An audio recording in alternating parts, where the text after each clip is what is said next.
Voici un extrait du Feu de l'amour de l'anglais Richard Rolle, un ermite du XIVe siècle.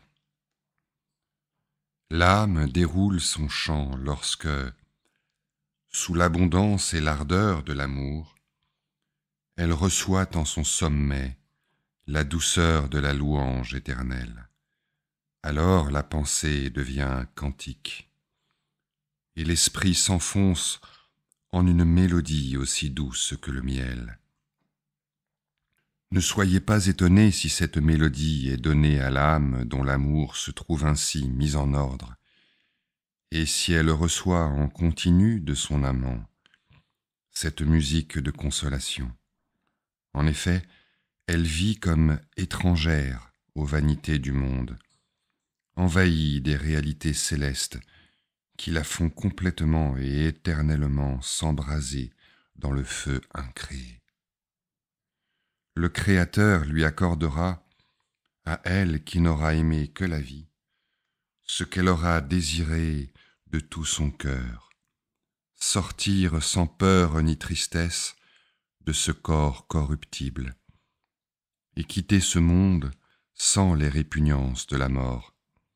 Celui-là est intérieurement embrasé du feu de l'amour, si bien que son cœur diffuse lumière et chaleur, et que rien de ce qu'il fait extérieurement ne peut être compris autrement qu'en bien. Son chant est une jubilation, mais silencieuse. Sa mélodie ou sa louange n'est pas pour les oreilles des hommes, mais en présence de Dieu et selon une douceur qui n'a pas de mots. Celui qui vivra le mystère de cette mélodie en aimera la musique, et jubilant en Jésus, il sera comme le petit oiseau qui chante à en mourir. Et peut-être même ne manquera-t-il pas dans la mort d'être consolé du chant de la charité, si tant est que ce soit là mourir, et non plutôt passer tout vivant jusqu'à son bien-aimé.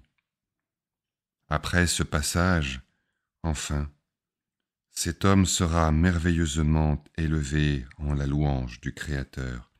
Il se perdra en chantant dans des délices sans bornes, bien vite associé à l'acclamation des séraphins, pour resplendir et servir continuellement et sans fin en cette louange.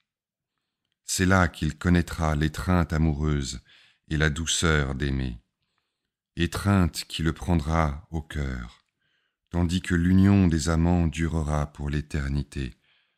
Leurs bouches douces comme le miel échangeront de délicieux baisers, et leur mutuel amour jamais ne cessera.